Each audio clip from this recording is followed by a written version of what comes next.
do a bit of meditation. Sit in a way that's comfortable, but try and keep your upper body upright so that you can be alert.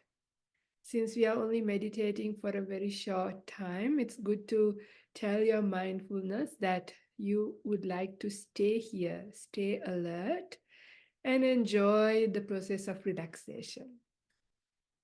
Especially on a weekday night at the end of the day, of a busy day, I always like to look at meditation as time for resting and time for relaxation. And if we can achieve that successfully, that's really good. Yeah. So just have that as your goal, but you want to enjoy your relaxation. So therefore, just tell your mindfulness that I'm not going to fall asleep. I'm not going to doze off into, just low mindfulness, but I'm going to stay alert and I'm going to just face this moment. And especially for me today, being a little unwell and not in my best kind of shape, still, the idea is that you need to be able to meditate anytime, isn't it? Because, our death might come unexpectedly anytime as well. Sickness comes our way unexpectedly anytime as well. And we can't just say that, oh, I'll meditate later because I'm sick, because I'm tired, because of this and because of that. Because then we'll be always postponing um, this very important thing in our life that gives us actually a lot of joy, peace, and even lots of wisdom at the end. So, therefore, we need to train ourselves to be able to sit quietly and make peace with ourselves in whatever situation that we are at. Whether the mind is busy because of work and having done so many things, or whether the body is tired because you're not well or parts of your body is not well, whatever it is, have an attitude of embracing it. Have affection towards your tired or sick body as if it is your best friend's body. Same with your mind. If your mind is emotionally tired or busy, also have the same attitude as you would have to your best friend. So if you think like that, you don't feel that you want to reject it because you don't want to reject your best friend, right? If it is your best friend, you love them and you have affection for them and you care for them when they're even a bit grumpy, right? If they're tired, if they're sick, you still care for them and you don't reject them. You accept them because you know they are good and there's a reason why they are the way they are. So, in the same way, you understand why your body is probably not in a good shape, your mind is not in a good shape. It's all right, causes and conditions. So, you accept it. And you know, as you wait, things going to change for the better or for worse, but it's not going to remain the same. So, you know that. So, therefore, you take that courage to face whatever you're feeling, whatever feelings that are there in your body, whatever feelings that are there in your mind, instead of rejecting, you're going to embrace it and be with it with bit of love, bit of affection, and feelings of care towards yourself.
Try and feel affection coming within you towards this body of yours and this mind of yours, which is like another being. And if your body and mind is peaceful, feeling joy, then rejoice. How wonderful it is that it's in a good state today. Yeah, so feelings of gladness or feelings of care and kindness. Allow those beautiful emotions to come up as you face your body and mind here and now.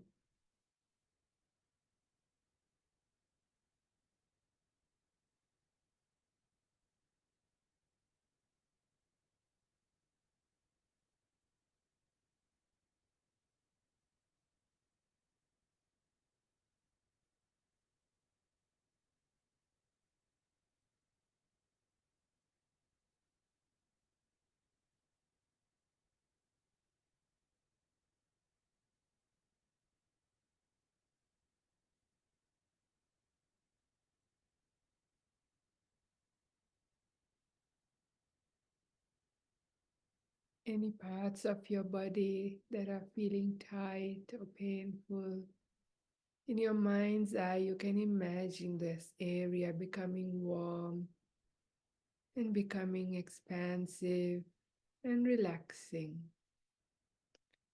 and becoming easeful with the warmth of your kindness and care, with the acceptance from you. It's just settling in and becoming at ease, becoming peaceful.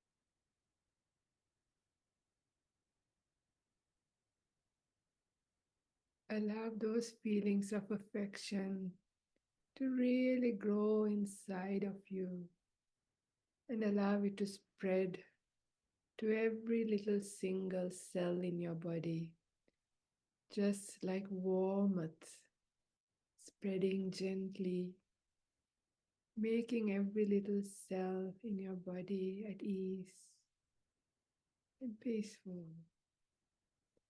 Just imagining that is enough.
If you find your mind is running here and there, you can always ground it to the present with the touch sensations that you feel. And continue to have or arouse affection in your heart.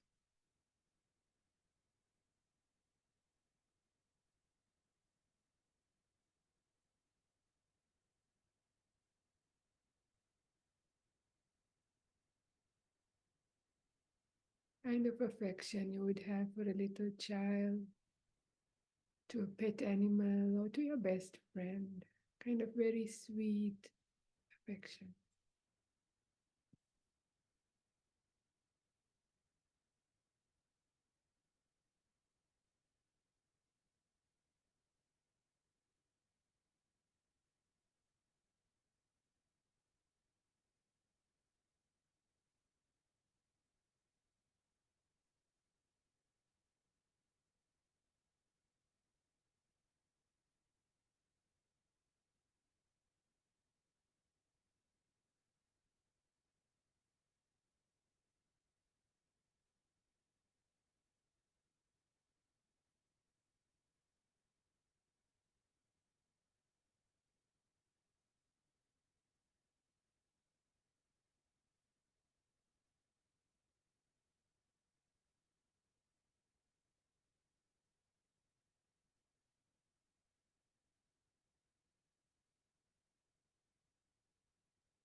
See whether you can notice some delight coming up as you're resting, as you're spreading affection. Some joy and rapture would come up.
As we are coming close to the end of this short meditation,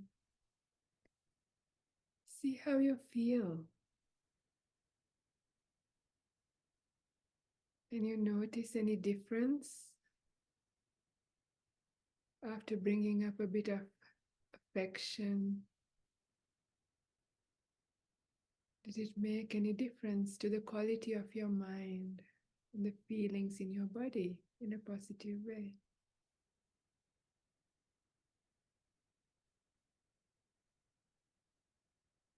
What do you feel now from the time when you started this meditation? See what worked and what didn't and why.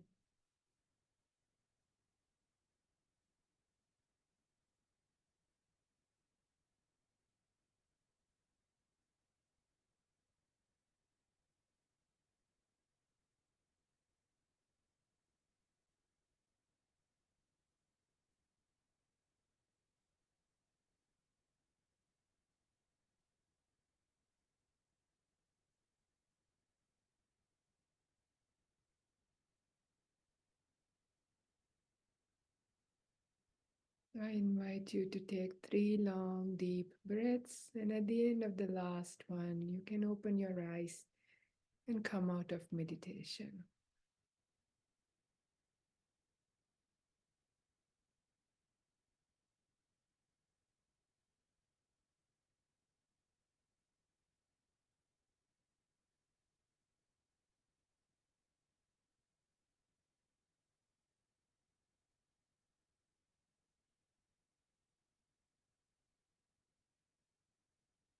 Okay. So there was a proposal earlier this afternoon for a topic. So the topic was, does the ends always justify the means? Does war justify the peace? Okay, so I'm not sure whether I'm going to speak directly to that topic or whether I'm going to be able to address it fully. However, there's a very beautiful article by Bhikkhu Bodhi called Buddhism, Nonviolence, and the Moral Quandary of Ukraine. I will put this into the to the WhatsApp group later because I found it very interesting because the question that came to my mind was, can we ever justify war as a Buddhist or according to the early Buddhist principles? And at least, war for self-defense, like the Ukraine had to do, right? When Russia was really trying to invade. And in many other cases, there's always, there is the perpetrator and then there is the victim kind of situation. So is it okay to act on self-defense? Is it okay to even kill in the name of self-defense, according to the Buddhist principle? So this is not an easy question to answer. But of course, we have to. This is life on earth, isn't it? Life on earth is unfair and it is challenging, and we have to make difficult decisions. So, of course, when it comes to wars between nations, that's one story. But what I want to later focus more emphasis is the wars within and the wars in our family units or in our workplace or in, our kind of immediate life, because those are the wars where we can skillfully do something or apply ourselves. But when it comes to wars between nations, that's a little bit difficult because that's usually, unless you are the main political leader, you are not really in a position of making that decision directly, right? Indirectly, maybe you can influence a bit, but we can't do very much about these things. So wars happen regardless of how well we try to look after and care for the world, right? We have United Nations there to try and help out world peace. Have they been successful? I would say to some degree. Wars have, been minimized maybe, or to some degree. But of course there's always, and there has been always, and there always will be wars. This is nature in samsara. And why is that? Because of greed, yeah, because of craving, because of desire. The Buddha says the wanting in the world is insatiable, yeah. We are never enough. And just to say, look, explain this very beautifully, if you want to read, there's a very, very beautiful discourse in the Majjhima Nikaya, that is the middle length discourses, Sutta number 82, called uh, Rattapala Sutta. And in there is a king, King Korovia, and this monk Ratapala asked this King Korovia, who's quite old, by probably 80 or 90 years of age, right? Already a very old king, almost nearing his death. And the monk asked, good king, now if one trustworthy man come from the north and say that there is another kingdom, wealthy, with lots of people, lots of agricultural things, many good things there, we can conquer it. Would you like to conquer it? What would you say, good king? And the king says, yeah, I'll say conquer it and get all that wealth. And then and he says, what if another trustworthy messenger comes and say, good king, there is another country with lots of wealth, lots of people, many good things to the south. What would you like to do? He said, conquer it. Yeah. To the east, to the west, however many, even he's so old, he'd still say, conquer it, have, because there's never enough for people, isn't it? Can you relate to this? For many people, it's never enough. You seem like you can always have a bit more. This is how, for most people in the world, it feels like. Maybe to people in this group, it's not quite the same if you've been practicing for some time, the teachings. But if you think about the general world, the average person, it's always never enough. You want more and more and more, right? Whatever. Food, you want more. Music, you want more. Sex, you want more. Holidays, you want more. Relationships, you want more. Yeah, there's never enough of these things. These are insatiable, the Buddha says. So because of that, that is why very often countries fall into war, because of greed. Yeah, they want to take over and benefit for themselves at the cost of many deaths of another. So this is not stoppable, because the craving, the defilements of the human mind, the delusion is always going to be there in the world, right? So it's going to be there, and because of that, wars between nations are going to happen.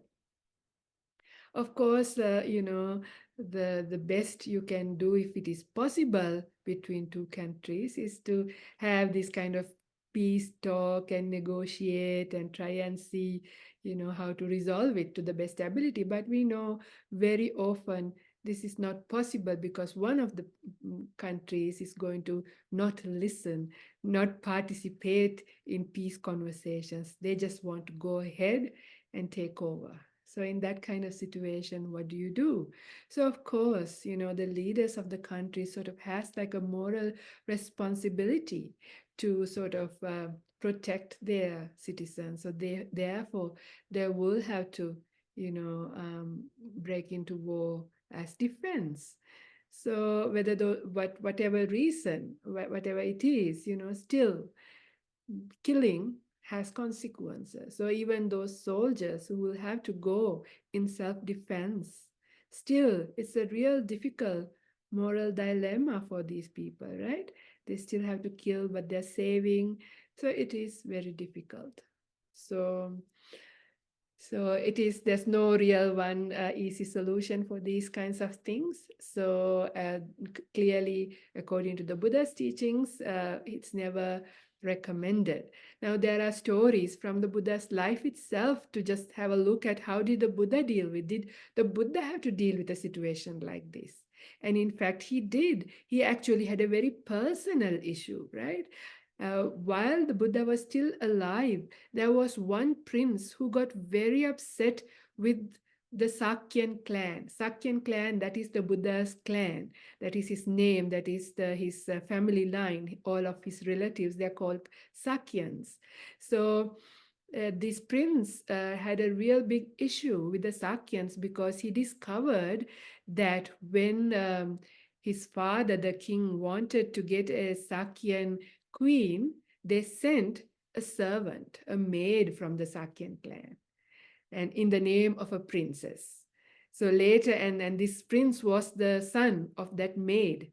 So he was very mad with the Sakyans for doing that because he realized he was not a prince from a proper princess, but was a Sakyan maid. So he was so angry with all of the Sakyan clan that he decided to go and kill them all. And the Buddha, of course, came to know that this he was going to do this. So when his troops were going towards the Sakyan villages, what did the Buddha do? He went and sat under a very dry, barren tree by the side of the road. So when the king and his troops were coming, when he saw the Buddha, who was also a Sakyan, and he was going to go and kill all of his relatives, he couldn't really do it. So he turned around and went back. The second time he was coming, the Buddha sat there again. So second time also, he went back. But the third time, the Buddha didn't do anything. And he actually went and killed, according to the suttas, pretty much all of his clan. A whole big bloodshed, yeah, a massacre happened in front of the Buddha, almost, yeah, and so many arahants in the world, and to his own relatives this was happening, and he did not take any other very big step because he understands the karma, the workings of karma, and also some of these things are unstoppable. There's very little even a Buddha could do in this occasion. So yeah, I don't know whether how to understand it, whether to say, it's right or wrong. You might feel, oh, the Buddha should have stopped it, how many lives were damaged. But, he didn't. And when it comes to individual occasions, what the Buddha says is if somebody is going to kill you, uh, he does still not recommend you to kill the other person. Of course, if you can run, if you can escape, and if you can find other means to protect yourself, that's what you should do. But if you can't, then he still does not recommend. He says still it's better to die than kill.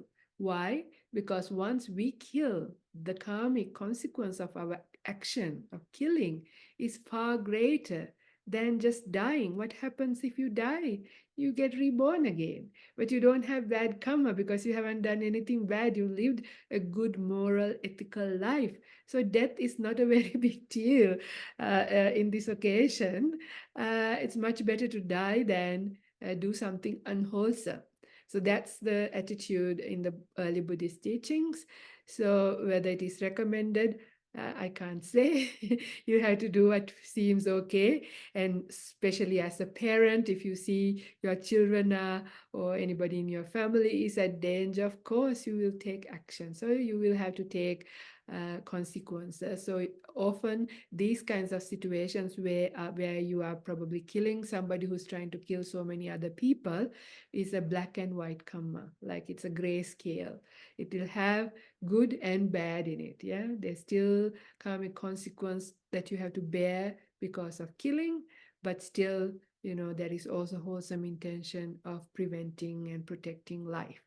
So this is why these things are very difficult. Yeah, very, very difficult. There's no right or wrong. You just have to do what feels right in your heart and take consequences.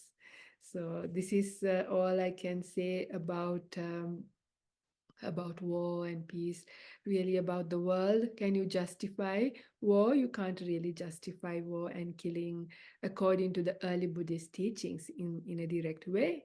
But, but we have to apply other things. Yeah. So Therefore, but I highly recommend Bhikkhu Bodhi's paper, which has quite a lot of nice insights and advice and information to how to relate to this kind of situation in a nice way. It's very well written, so I would not take too much of time going through what's already there. But what I would like to direct attention more is about the wars within. Yeah, that's the more important war that we can deal with. Yeah, nations we can't do very much, but what is more important is the wars that we fight in our mind, the wars that we have in our family, at our workplace. In these kinds of situations there are many wars fought, right? So how do you deal with those? So that is where we can apply Buddhist principles much more directly in a more helpful way. So in those occasions, so again, when it comes to family or to work, you have to see, why do we break into some kind of war, like verbal daggers, right? Our wars can be just like with words, not necessarily shooting and killing, but killing through words. Yeah, verbal daggers. Like I've said before, once I saw some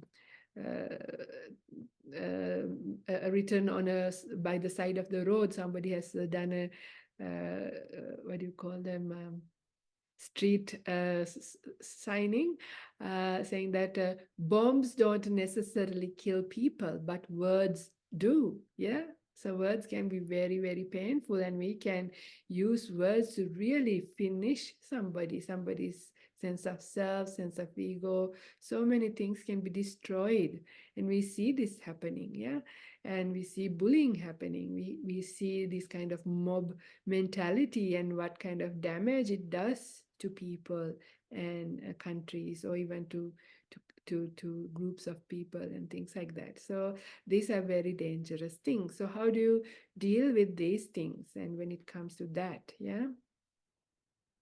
So again, the Buddha's advice, the early Buddhist text advice, is about trying to find whether we can mediate it. Yeah, somehow find a way to discuss, talk about things at the right time. You have to find, not when things are so heated, not when everybody's emotionally triggered, not in the middle of things. Yeah, we have to just wait till the first things settle down a little bit.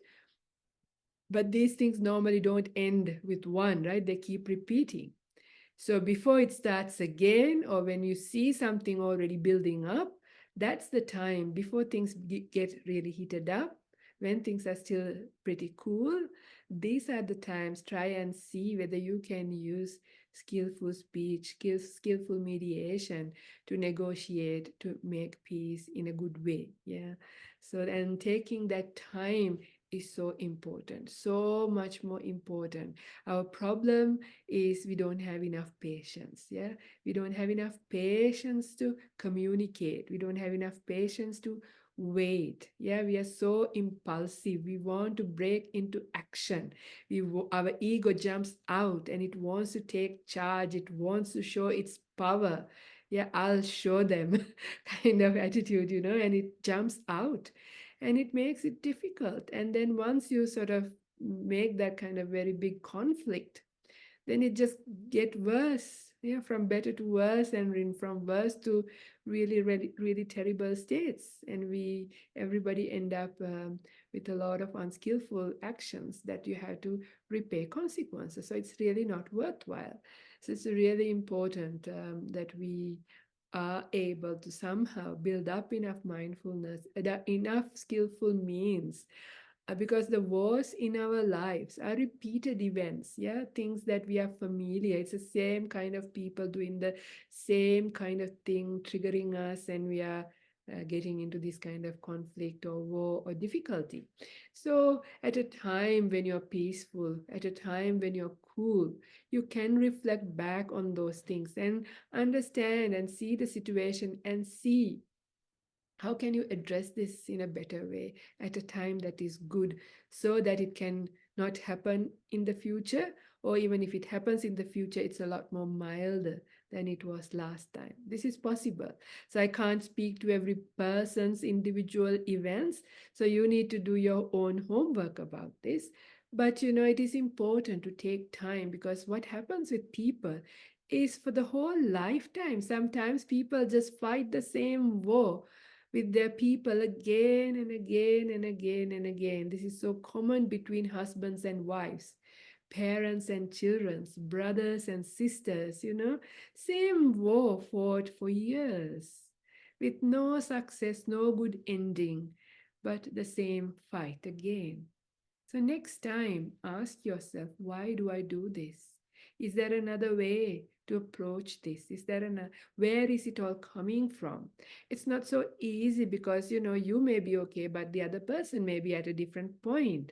So we have to understand different people and where they're at in their life, in their spiritual growth.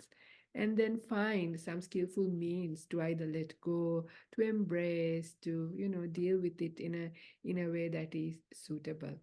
So it's very hard to give a very specific information about these kinds of stuff.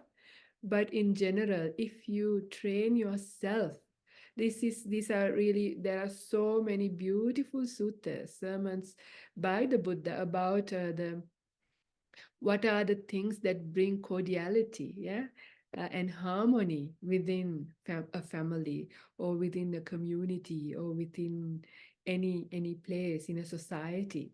So there are so many beautiful principles that we can employ to reduce the wars that happens in our life with our close people, with our community.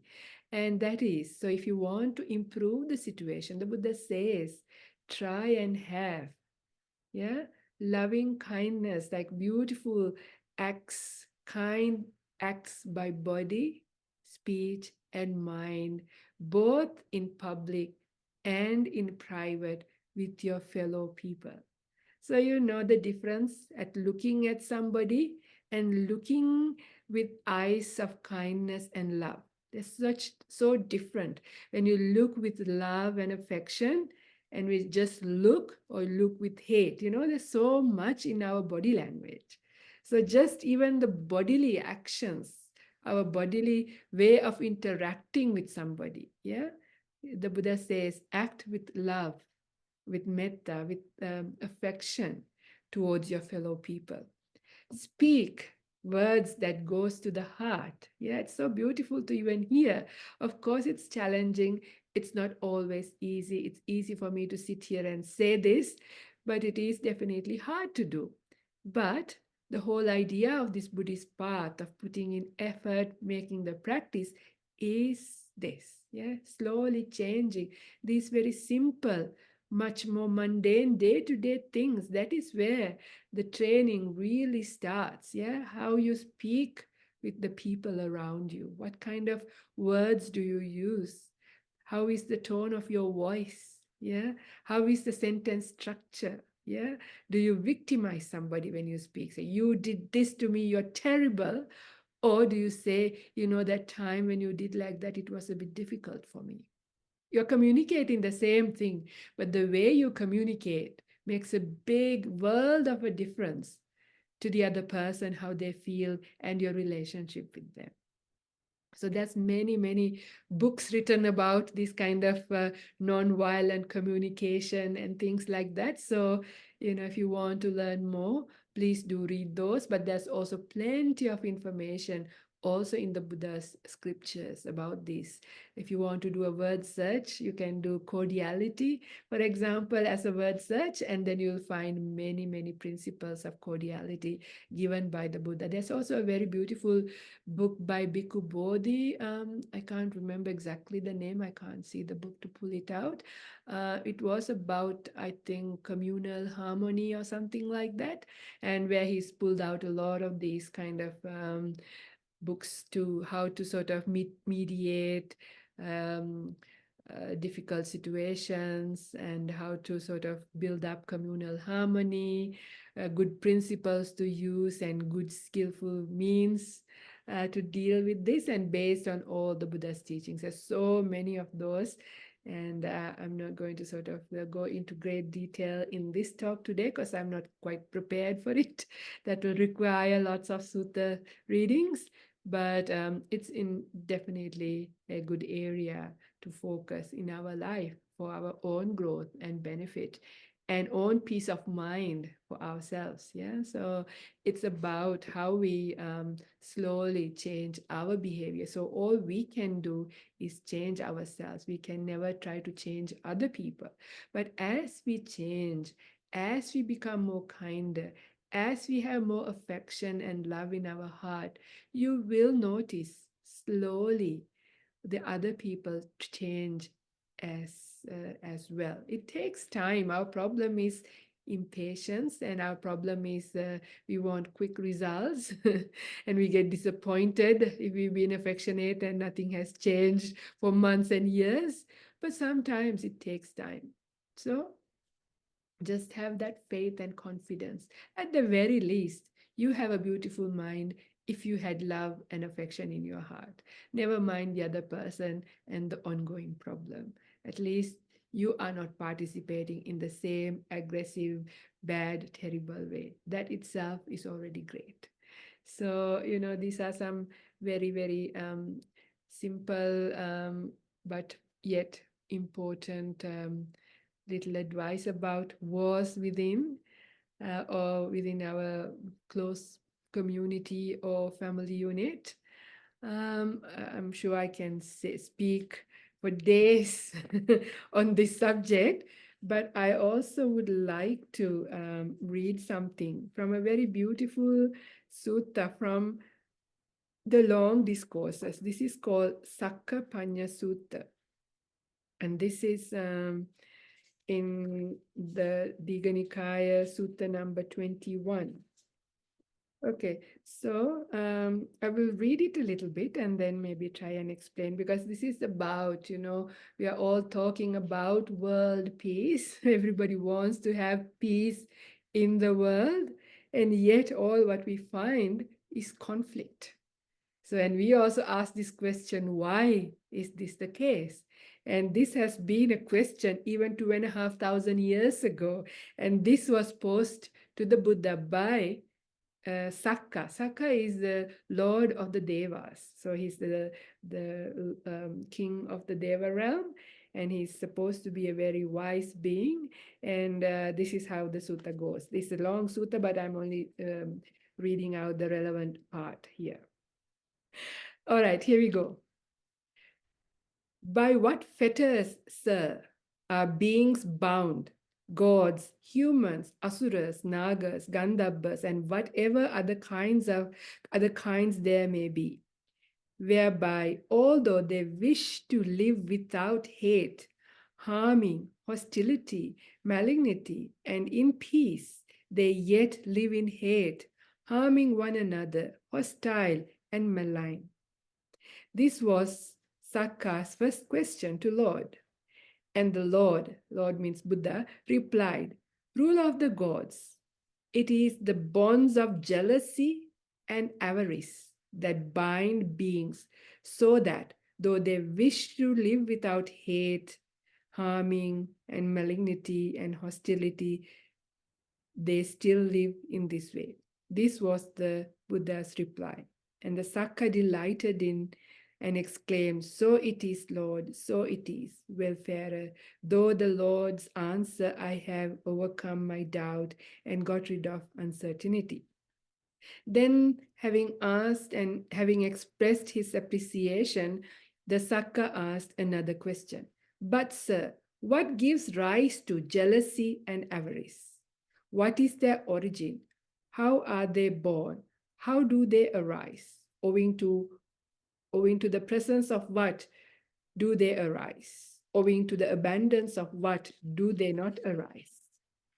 Jealousy and avarice, ruler of the gods, take rise from like and dislike. This is their origin. This is how they are born, how they arise. When these are present, they arise. When these are absent, they do not arise. But, sir, what gives rise to like and dislike? Owing to the presence of what do they arise? Owing to the absence of what do they not arise? They arise, rule of gods, from desire.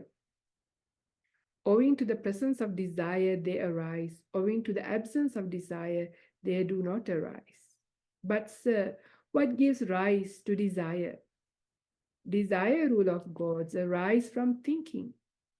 When the mind thinks about something, desire arises.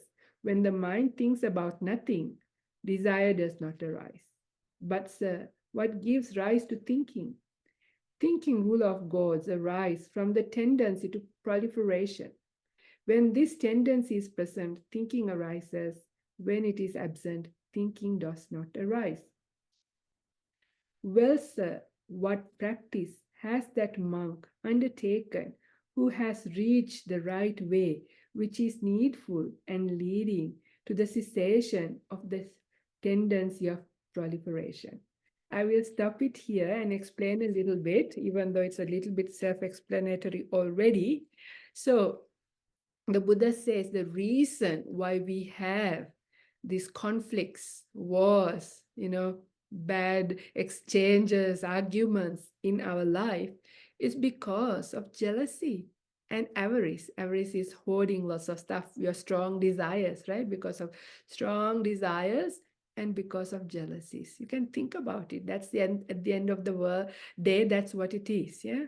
And then the Saka asks, what gives rise to jealousy and strong desires? It's coming from like and dislike, right? When you like something, you don't want to lose it, you want to hold on to it, and you become jealous if somebody else has it, yeah? And because of you separate that dichotomy of like and dislike, and that is rooted in that initial desire, right? That initial craving, initial wanting is what search for something. And in that search, you develop the idea of like and dislike, and leads to jealousy and avarice. So the desire is again rooted in thinking. Now, if you think about this, if you think about this, if you have ever fallen in love as a teenager, you will remember this. You'll remember, like, when you've fallen in love or something, you had the photo of the person, right? Or the image of this person. And then you start thinking in ways, how beautiful, how attractive, how wonderful, how can you see how when you think about, the desire arises and like and dislike comes about, and how it leads to holding on to and jealousy, and how it leads to fighting. If you don't want to think about that, remember the time you saw your ideal dream house in the market, and you were trying to compete with other people giving an offer. And you know how you felt when you saw that house, how you went home and thought about it, and how that beautiful house grew inside of you. Yeah. I'm sure some people can relate to this when you are trying to buy a house, or trying to buy a car, or trying to even buy a beautiful dress. I don't know what, you can see when you see something, how you think about things, and how that desire comes about, and how it leads to like and dislike and jealousy and avarice. And then if you're going to lose it, or if somebody else takes it, how you actually fall into war and disputes and all these kinds of stuff. So it's kind of really interesting how all of these things happen. And the reason for thinking is because there is a tendency for thinking, yeah, and that's the nature of our mind. The nature of our eye, the job of our eye is to see, the job of our ear is to hear, a tongue is to taste. In the same way, one of the jobs, the mind has many jobs, but one of the jobs of the mind is to think. It's one of its natural abilities. When you have a mind, and when it is in delusion, it will think. It will think a lot, proliferate. Yeah, that's the nature of the mind, and that's why we fall into all of these things constantly, day in, day out, every wakeful moment we are falling into these things. So the Sakka, as I said in the very beginning, this Lord of the Devas is a very, very wise person. So he knew the limit of his questioning. He didn't ask the question, what gives rise to the tendency? Because he knew that was the limit there. So instead, he asked, how do you practice? How do you cultivate or develop your mind so that tendency to proliferate comes to an end? In other words, he's asking, how do you live this spiritual path and take it to its highest limit? Because that's when the tendency to proliferate ends. The one of the epithets for an arahant, for an enlightened being, is nipapancha. So papancha is the Pali word for proliferation. Nipapancha means no proliferation. So an enlightened being, an Aryan, an arahant, is called as a nipapancha. So somebody who does not proliferate. So this is, he knew the limit of his question. So he asked, so how does one practice so that we can make an end to this whole problem? And this also gives you an insight. As long as there are unenlightened beings in the world, there will be wars. Yeah, there will be conflicts. There will be problems that we cannot escape. But this is a side note before I go to the next part of the sutta. And the side note is that you can use that reflection of wars being always there in the world. And any time, even this tonight, the world can break into big war, right? We don't know what's being cooking up inside the big nations. We don't know. It's possible. And we might wake up tomorrow hearing all of these bombs going everywhere, aircrafts going. One day it could happen, yeah? And it's going to be devastating. It's like hell. It's going to be so difficult.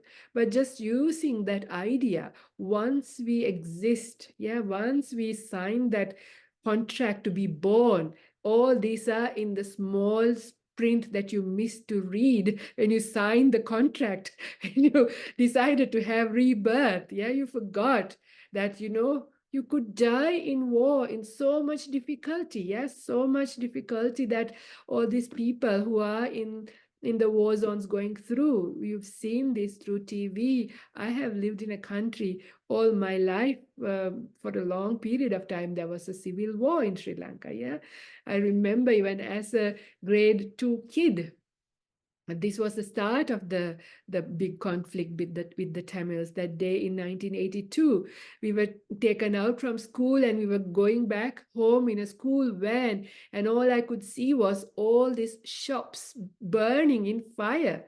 Yeah, and as a little kid, it was traumatizing to see people being so violent, and we sort of drove through that to go home. And I remember as a 6 or 7 year old seeing that. It was terrifying. It was terrible.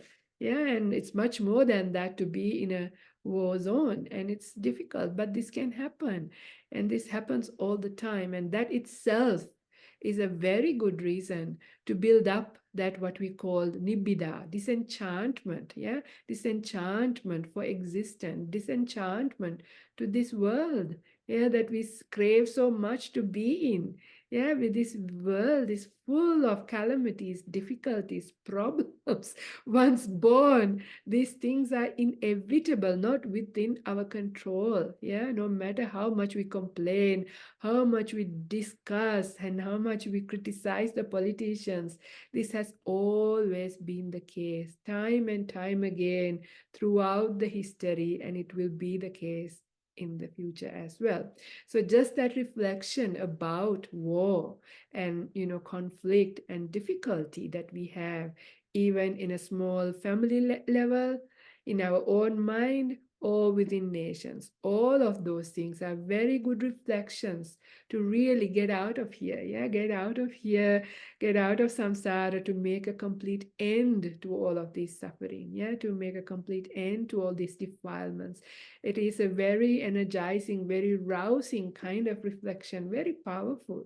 Yeah, so that's something that we can always use like on a day like Anzac Day, when we have, we remember about the victims of war and all those kinds of stuff. This is also a good day for us who are spiritual practitioners to bring up in our mind the problem. of human condition, the problem of wars, and how we can really, make that in a powerful way for our own spiritual growth and development, and not to be heedless, because time is ticking, time is running out, yeah, and the days and nights are relentlessly passing. How well am I spending my time? It's a very good reflection to have. So, at a time while Australia or New Zealand, or some of you are, there's so many people from so many different countries here today, but most of you are in countries where there is no war right now. So you can be grateful. Well, tonight I can at peace do my practice, because the Buddha says when there is war, when there is a famine, when there is a pandemic, things like that, it is difficult to practice because the suffering is too great.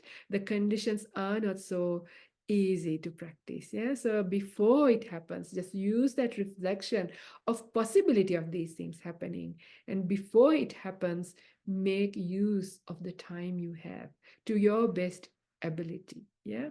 So that was a side note, but now let me go back into the sutta again. So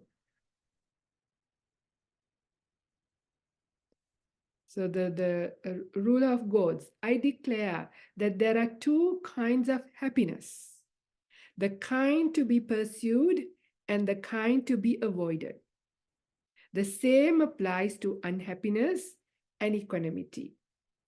Why have I declared this in regard to happiness?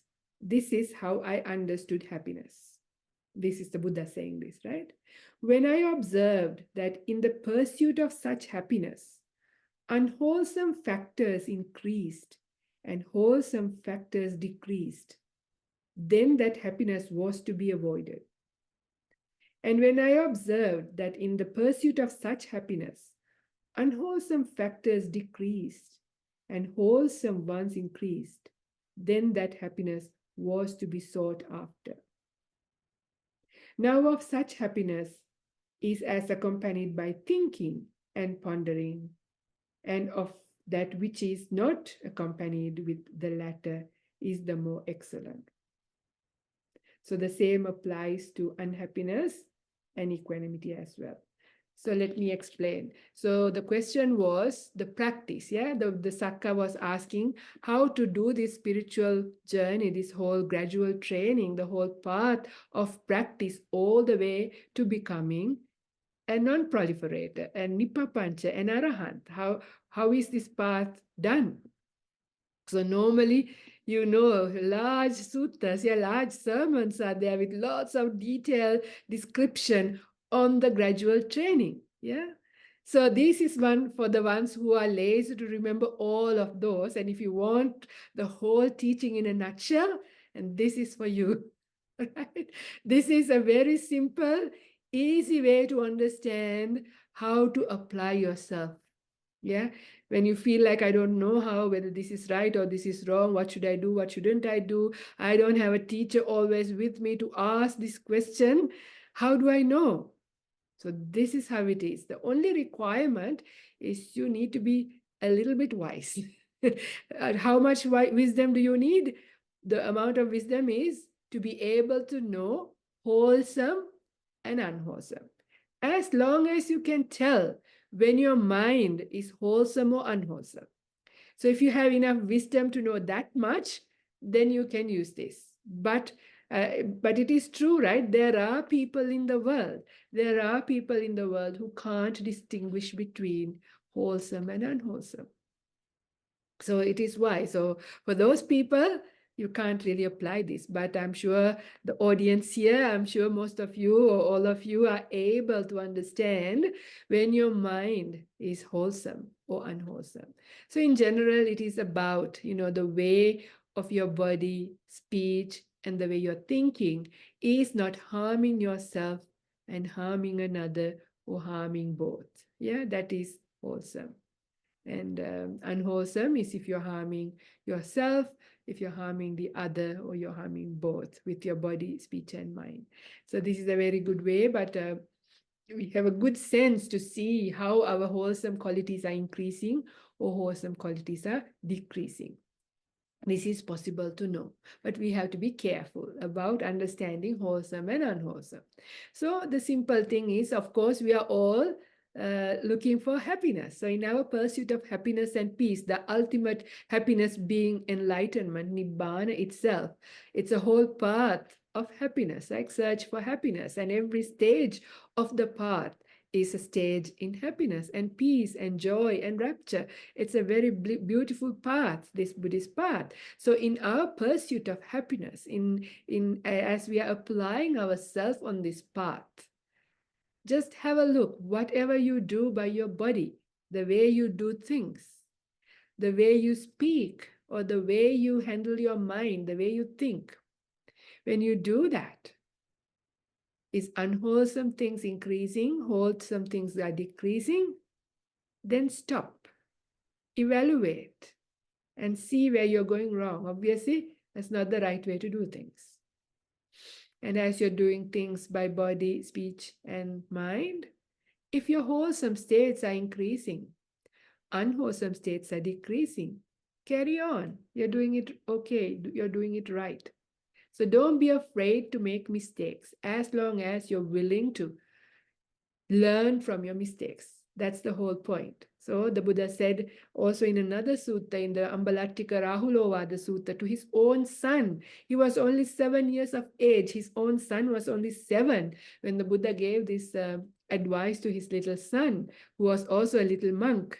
And he said, before you do something, before you say something, or before you even think about something, see whether that's going to be harmful to yourself, to another, and to both. If you can see that before you do that, don't do it. And then he said, while you're doing it, because sometimes you don't know, right? So you don't know. So you just do your very best.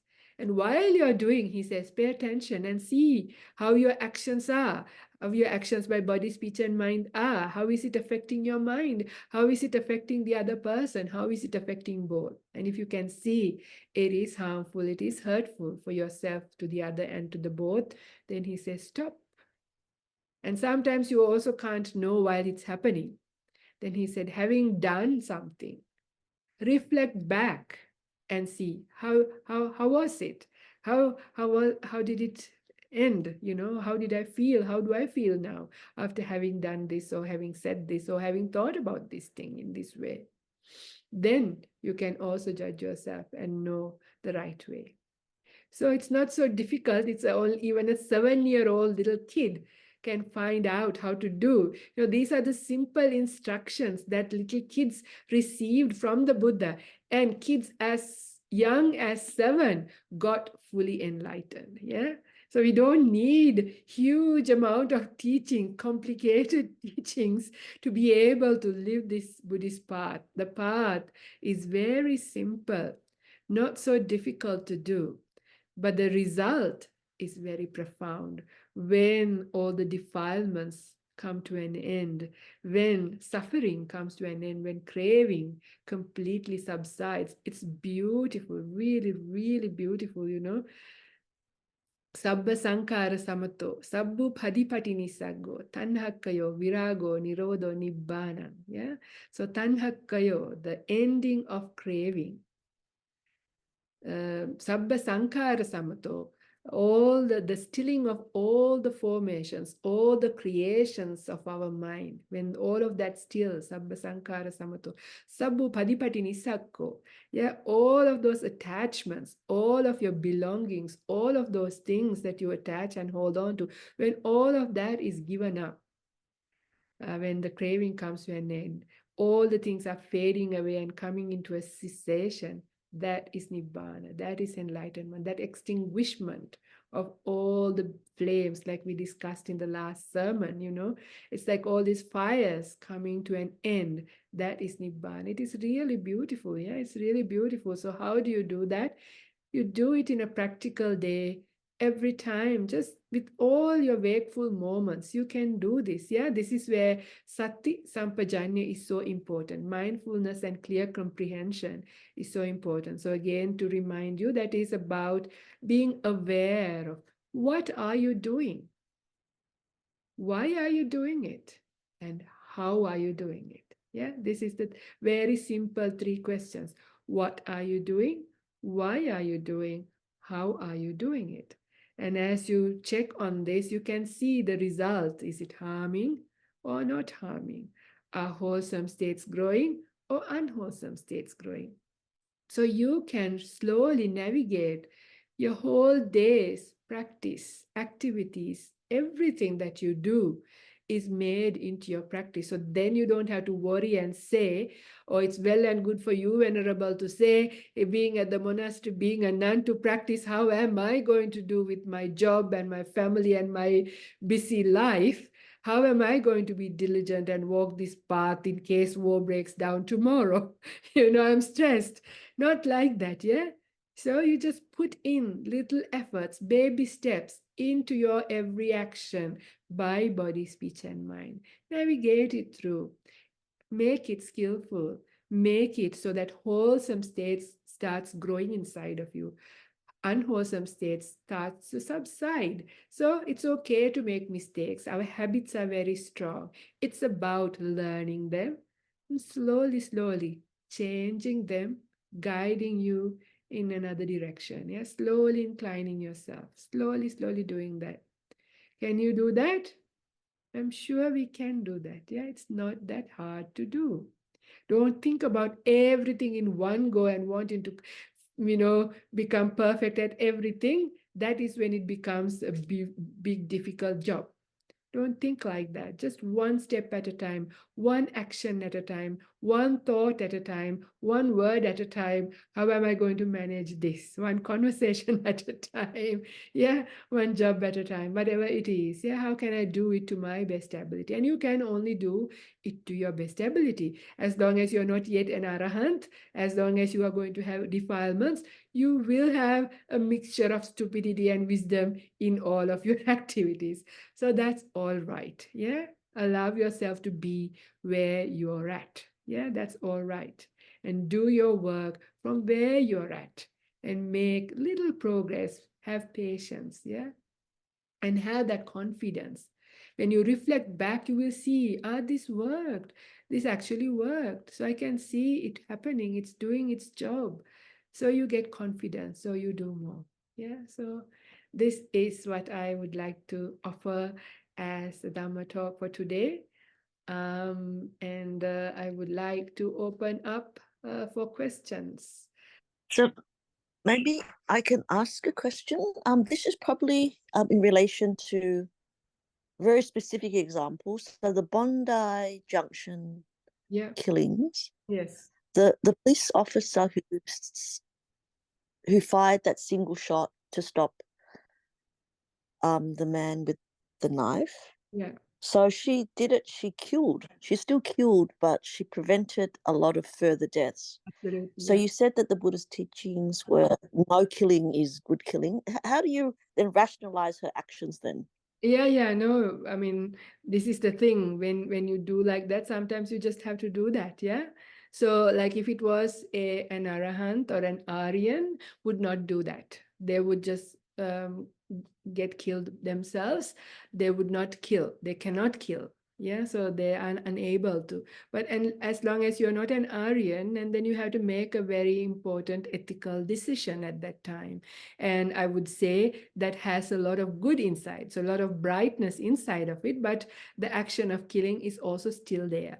So it's a light shade of gray maybe, because this is how it is. All of our karma is like this, but it is a lot more of saving life, yeah, at the cost of one person. So of course, this is what any person would in with their right mind would do. Otherwise, so much killing, so much bad karma for that person too. The more and more he kills, the more and more bad karma for that person too. But at least with, I don't know how many he killed, he or she, it ended at least after that shot and when that person died. Otherwise he would have killed much more. So of course, but still, but the way the law of karma works, it's not like it's eliminated, because it's just a natural law. So there will still be, but that police lady would not feel guilt in a bad way for killing the other person, right? Because it was to stop and prevent many other people from being harmed. So because of that, her mind would be still very bright. So her negative karma would be much, much less, but we have to still acknowledge actions have consequences. So killing is one of those unwholesome things. But this is why it's hard. So, but it's a mixed one. So I suppose what she did is probably the right thing to do. Yeah. But yeah, that's why living in the world is so difficult. We live at the cost of many beings, yeah, many things and many difficulties. This is our existence is at the cost of so many, and that's why it is so hard. Yeah. Yeah, thank you so much. Okay. You're welcome. Yeah, you said that the proliferation, did you say it's kind of the meaning is prapancha? Yeah, proliferation means Proliferation, yeah. it's prapancha. Yeah. Okay. And any tips how to stop it? Kind of, like, yeah, how to not, yeah, do that. Whole of the Buddha's path. Yeah, this is what the whole thing was. Yeah, the tendency to proliferate is the nature of our mind. Yeah, the tendency to proliferation is a very fundamental nature of an unenlightened mind. A mind with defilements has that tendency. So that's why the Buddha, it's about the whole gradual path. So the tendency to proliferate settles down as you grow with right view. For example, I was probably talking, I can't remember when, where did I speak about this? Probably during the weekend retreat that we did.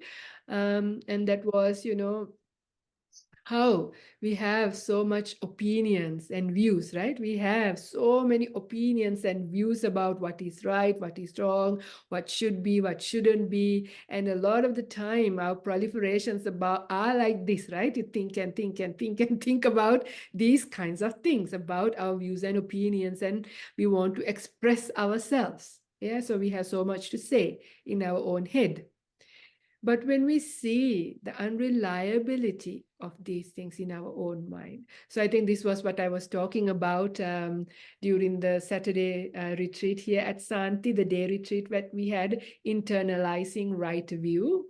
And this is what you can do. And that is on a day-to-day basis, watch your mind and its reactions. So for one example, one day when my mind became quiet, was in this occasion. And that is last year for Vesak, Ajahn Brahmali was writing a paper for the United Nations, Vesak, because he was invited to present there. And he just invited me to sort of give some very constructive criticism because he wanted some good feedback. So we are quite good friends. So he said, be very critical. Yeah, don't think about anything. Just give me very good critical feedback because I would like to do a good job and I value your feedback. So when he invited me like that, I thought, yes, right, okay. So I put on my critical glasses and read through his paper. And every single sentence, every paragraph, I had something to say. I had something to criticize. It could be improved. I couldn't believe myself how much I wrote. I almost rewrote the entire paper, right? And then I thought, my goodness, if I send this, no matter how good friends we are, we've been friends for about 20 years, he's not going to be my friend anymore, never mind. So I thought, I can't send this to him. So I put it to a side. So 2 days later, I took it again. Again, I just honestly looked and some of the things I deleted. Oh, well, this is actually okay. I can do it. I mean, I can see his point, and that's actually well written. So things changed. So it looked different. And I was a little bit concerned. Well, last time when I did it, I was very honest with my views and opinions and my judgment. This time is also, but it's a bit different now. So I put it aside, took it a third time. It changed again. And at that, I wrote to him and said, I can't give you my feedback because do you want my Saturday at 10 o'clock or Tuesday at 3 o'clock or Friday 7 o'clock? Which one do you want? Because they're all very different. You can choose. So, and I tried to explain, and then finally we had just like a Zoom session, and I just went through some of the main points, and I tried to explain my difficulty, in views and opinions. I'm sure you can relate to this if you ever reviewed a paper or had to give your opinion about things, how much we change our mind. Even when you decided which color to paint your house, I'm sure you change your mind between morning and lunchtime, many times even, right? So this is the thing, this is the nature. And the time that you think about something, it seems so real. It seems that's the right thing. It's so solid, right? And then it changes. Your views and opinions change. You can't trust your mind.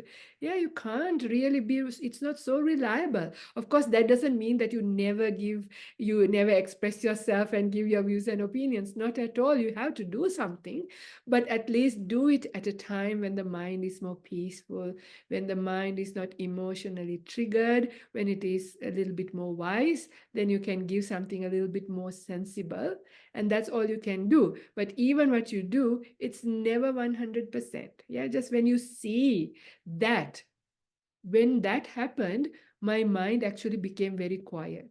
Like, I couldn't express myself so quickly. I didn't have too many opinions and views about things, because the moment an opinion or a view came up, also it came up, are you sure?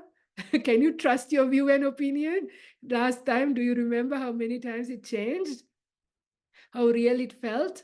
I'm sure you can relate to this. So, as you watch your mind throughout the day, especially when you are very highly opinionated and got your big, tenacious views, see how they change later. Yeah, how you have changed over time. How real are they? Yeah, when you see the unreliability of your mind and its construct, how you construct your mind and your thoughts and all these proliferations, yeah, all of these thinkings, they're mind made depending on your mood. When you're in a good mood, your mind tells one story. When your mood changes about the same thing, it's a different story. Yeah, you could love somebody or hate the same person within minutes. Yeah, within minutes, your mood could change, and how you express yourself, your view and opinion about it changes. So when you start seeing this within yourself, slowly, slowly, hearing about it is already good. Yeah, if it makes sense, it's already wonderful. It's doing something. But when you start to see, you go, oh my goodness, I can't trust this mind. I can't trust its thinking and all these proliferations. It's completely a waste of time. It's completely unreliable, transient, doesn't last. So, not solid. So therefore, when you see that, you sort of lose that interest. So that thinking and opinions, all that kind of starts to subside a little bit. It'll never be ended, but this is part of right view, seeing impermanence and reliability of mind, seeing impermanence and reliability of perceptions. Yeah, how quickly we change our perceptions. Yeah, when I change perceptions, the story changes. Yeah, I remember this. The person who first told me about olives is in the audience. She used to tell me, oh, olives are so yummy, so tasty, so wonderful. And coming from Sri Lanka, I've never eaten an olive in my life. So when I was looking forward to eating this really yummy, wonderful olive. And the day she gave it to me, I spat it out in front of her because olive was bitter and salty, and I couldn't stand it. But of course, my friend kept on telling how yummy olives are, how yummy your olives are. To a point, 20 years later, I love olives now. Yeah, perceptions change. So, this is just one silly example, but our perceptions are unreliable. I'm sure there are food that you used to love as a kid, you hate now, or you hated as a kid, you love now. All of these things, music, all these things, perceptions are unreliable. Your mind states are unreliable. The way you're thinking is so unreliable. Your feelings, all your emotions are unreliable, constantly changing, transient. When you start to see this day in, day out, that is internalizing right view, the idea of impermanence, the idea of non-self, they're conditionally arisen, yeah? They arise due to conditions. You see the conditions that give rise to these things as well. So you do this just by simply observing your mind, and that itself sort of shuts you up to a degree. But of course, the biggest happens when you start to meditate, because this is already helpful to shut up a little bit. But then you use that quietening to do your meditation. And when you meditate, when your mind becomes very peaceful, very quiet, very still, then this becomes even more profound. The understanding becomes more real, and it gets inside you even more. So you become more and more a quiet person. Your mind actually becomes quieter. So that's a very profound, wonderful, beautiful way of quietening down gradually. But another very, very powerful way to shut your mind up is a reflection of your death. Yeah, that our death can happen anytime. I could die mid-sentence as I am giving this Dhamma sermon. Can I not? It can happen. Yeah. After all, today I have COVID. Maybe my lungs might fail, my heart might stop. Anything could happen. Yeah. And anything could happen to any one of you anytime. Yeah. When we remember the onset of our death, then the future does not exist for us. Yeah. So all of those proliferations, all of those concerns related to the future has no meaning for you when you remember, I might die so soon. So why do I worry about these things? I might not live to deal with it. Yeah, when that idea comes in, it stops all the thinking related to the future. Same goes to the past. What's the point in thinking about the past if I'm going to die soon? Yeah. If death is coming, I have better things to do than thinking about my past. Yeah. I should just arouse some joy, happiness, good states of mind. Otherwise, I'm in big trouble. If I'm just indulging in my past, it's going to be not going to be a very good death. So when you remember the Marana Sati, contemplation on death, is a very powerful way of shutting up our mind. And this is recommended by the Buddha, and that is why the Buddha recommends very highly the Marana Sati, the contemplation of death practice. And you have to be very careful. There are so many different ways that people teach that contemplation, but according to the suttas, the early teachings of the Buddha, death contemplation is nothing but just remembering, I might die anytime.